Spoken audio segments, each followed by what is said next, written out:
Hello, everybody, and welcome back for week number 2, the Sunday edition of the NFL preseason show. I'm going to be your host today, Sean, PSU fans to Newsham. We have a 2-game slate today. It is relatively small, so we'll run through each of the 4 teams, go over each positional situation, and discuss plays for the slate. As always, make sure you guys are following along in the Discord. News and notes will be dropped in there as the day progresses. And so much of the preseason is just sort of moving and making decisions based on what comes out news-wise. So make sure you guys are in there. We have games at 7 and 8 tonight, so the Discord will have any information after the recording of the show, which is around 11 a.m. Eastern. All right, we're going to start out with the first game of the night. We have the Cincinnati Bengals versus the New York Giants. Looking at Cincinnati and starting off with the quarterback position, we see from last week that Jake Browning, Drew Plitt, and Brandon Allen all played. However, Jake Browning absorbed a majority of the role. I think that Browning is definitely the best option of the 3 here, but it's hard for me to sort of give credit for Browning playing 71% of the snaps, again, with 3 guys playing. So I'm expecting all 3 guys to play, which therefore would mean that I think that they get a little bit more evenly distributed around this group. I still think Browning's an option. We don't have clear-cut quarterbacks today, so definitely still have to consider him, but he's not as good as what I think his snap count showed from week 1. Moving to the running backs. So Joe Mixon will not play here. Samaje Perine is likely to sit as well. That leaves Chris Evans, Travion Williams, and Jacques Patrick, who they did sign late and during camp. Last week, we saw Evans play 42%. He led the running backs. However, he was very, very ineffective. He had -3 yards rushing on 8 carries. I think we see him get more of a chance today to actually gain some yards and gain some traction before we head into the season. So I think he's my favorite running back in this game, possibly even on the slate. Williams, I think, is viable as well. We know he can catch the ball out of the backfield a little bit. We know he's active in the run game as well. Patrick definitely last week got the most carries of the group. However, it was very back-end stuff. I think we could see a little bit more Evans-Williams today, possibly at the detriment of Patrick. However, if Patrick gets that fourth quarter run where they're just running slams up the middle every play, Patrick is an option as well. So those 3 running backs, I think, are all in play. Knowing that we likely only have 3 here to begin with, that's a good start in terms of the position. Moving to the receivers. So as we see here, Jamar Chase, T. Higgins, Tyler Boyd will not play. Mike Thomas in week 1 played 0 snaps despite being active. If you remove those 4 and think that they do not play again, which all indications are that will be the case, you're down to 7 guys. All 7 of these guys played a decent amount outside of Stanley Morgan. Everyone was over 30%. The best of this group was sort of the lower end. You see that Jack Sorensen, Lassiter, Javon Heli, and Kendrick Pryor all played 40+% of the snaps, or 39 in Heli's case. But all of these guys are good, solid GPP dart throws. We're going to talk about other receiving positions or other receiving cores as we go here, and you'll see why I like others slightly more. However, I think it's totally realistic to enter any of these guys into a GPP lineup and expect that you can get 30 to 40% of snaps, probably a couple targets out of them. Moving to the tight end position, the only guy that's of interest to me here is Thaddeus Moss. Moss had 4 targets last week, and he is Randy Moss's son. We've seen him produce in the collegiate game as well. He's the only guy that's really a receiving threat out of this group. But you see, we do have quite a few tight ends that are going to play. I will say Scotty Washington was a receiver at Wake Forest, and he is going to get, let's say, 10 to 15% of the snaps here. All of his snaps are likely going to have him running routes because he's not a big guy. He's not going to sit there and be blocking. So if you want a really deep GPP throw on a tight end, Scotty Washington could be your guy. All right, moving over to the New York Giants here. Starting off at the quarterback position, we think Daniel Jones is going to play, similar to week 1, but it could be limited. There is a lot of offensive line issues right now with the Giants. That could be a hesitation spot for them with Daniel Jones. That leaves Tyrod Taylor and Davis Webb. As you see here, they split snaps evenly in week 1 after Daniel Jones left. With that in mind, Webb's not much of an option to me. He lacks the mobility, whereas Taylor does have the mobility, but it's a little bit of a situation where is Tyrod Taylor really going to go out there and run a lot during the preseason? It's probably unlikely. So none of these quarterbacks really stand out to me. Nothing really is interesting there. If you want to throw a few percentage points on them in GPPs, that seems fine. But cash games, there's just going to be other options, and GPP, there are probably better options as well. Moving to the running backs, as you see, we had 5 guys play in week 1, including Saquon Barkley. You had Barkley, Brightwell, Antonio Williams, and Jayshon Corbin all get a decent amount of snaps. Platzgummer barely played, so I really wouldn't look at Platzgummer here. I think he's played one series, like literally right at the end of the game. He did almost score on the series, but I just would probably stay away from him. The guy that really stands out here is Jayshon Corbin.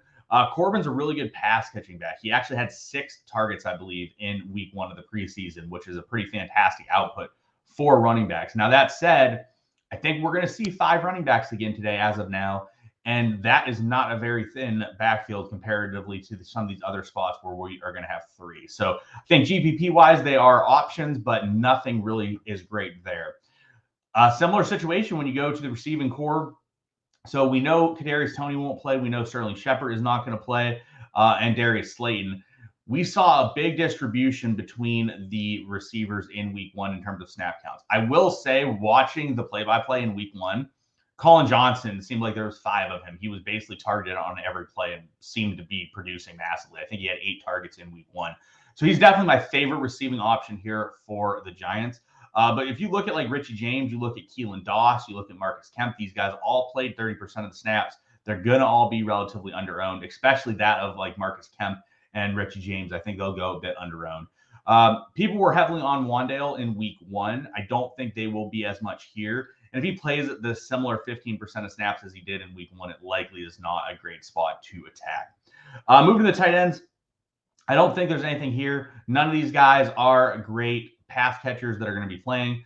Bellinger played 50% of the snaps in week 1. However, he only had 1 target. So tight end wise, we actually do have tight ends tonight that I think are decent plays compared to what we have other slates. So I'm not really looking at Bellinger. I'm going to go elsewhere at the tight end position. All right, last game of the night, we got the Ravens against the Arizona Cardinals. So starting off with the Baltimore Ravens, something for you guys to note, Baltimore has not lost a preseason game since 2015. They come out and they want to play it. They want to win these games. So I typically will give a bit of benefit to the Ravens in that situation. So looking at quarterbacks, they released Brett Hundley this week. In my opinion, that is a really good sign for Anthony Brown because Tyler Huntley, they know he's going to be the backup. Like Tyler Huntley will be the backup. Anthony Brown is not very good. But he's very mobile. So Anthony Brown has a chance to produce if he gets an extended run here, which I think is a possibility. If they keep it split down the middle, I think Huntley's a great play as well. I will probably have some of each of them in GPPs. Looking at the running backs, as you guys see, this running back situation is very deep. We do think that there's a possibility here that they might give some more back-end run to guys like Mason and Beatty again. But you see here, we have Mike Davis, Justice Hill, McCrary, Beatty, and Ben Mason. We're looking at 5 running backs in this situation. It's very deep. It was very spread out in week 1. It'll probably be pretty spread out again in week 2. I think you're limited to these guys on GPP only, but there are guys here that can produce. We think that there's a possibility that they give really a lot of back-end run to a guy like Ben Mason. If they give a lot of run to Ben Mason, maybe that could be someone that's a GPP dart that really pays off for you. All right, looking at the receivers, I do like the receiving situation. As you start looking here at the top, we have Bateman, Prochet, Duvernay, Tylan Wallace, all banged up, probably will not play.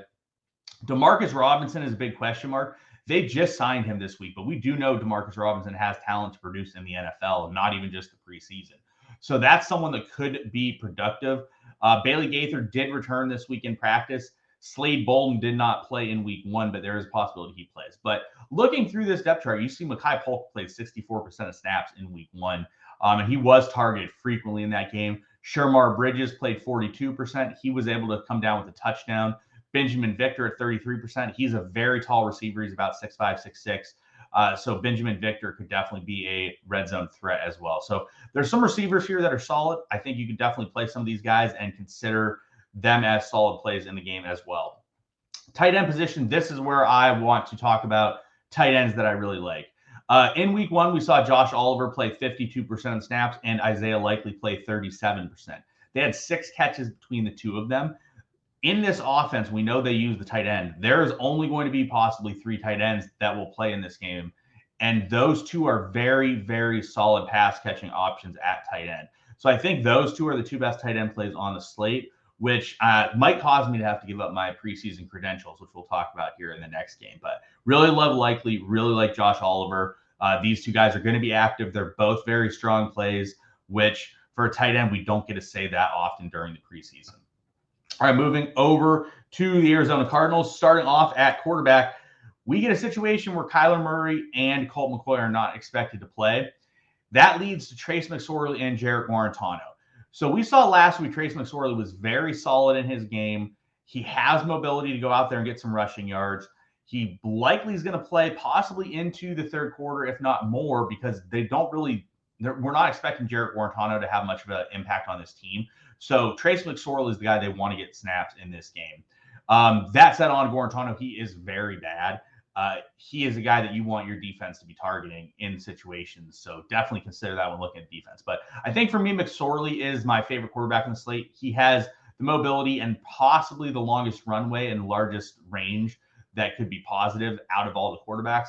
That said, none of the quarterbacks today are super slam dunks where we think they could play a whole game. We're probably looking at 2 to 3 quarterbacks on a couple of these guys, and a lot of guys are going to play a half. Moving to the running backs, we do not expect James Conner to play. Darrell Williams did not play in week 1. That probably will remain the same here. And looking at the running backs, I would not really touch TJ Pledger. With only 7% of snaps in week 1, it's pretty clear they don't see much in him in terms of making the team or really wanting to see anything out of him. We saw a solid percentage between Eno Benjamin, Keontae Ingram, and Jonathan Ward, and I don't see why there would be much difference here this week. My favorite running back situation is the Bengals, but I definitely think that Eno Benjamin, Ingram, and Ward are solid options in GPP. We saw Ward had 2 touchdowns, I believe, in week 1 of the preseason, which if you're getting 2 touchdowns out of a player, that is pretty fantastic in a preseason game.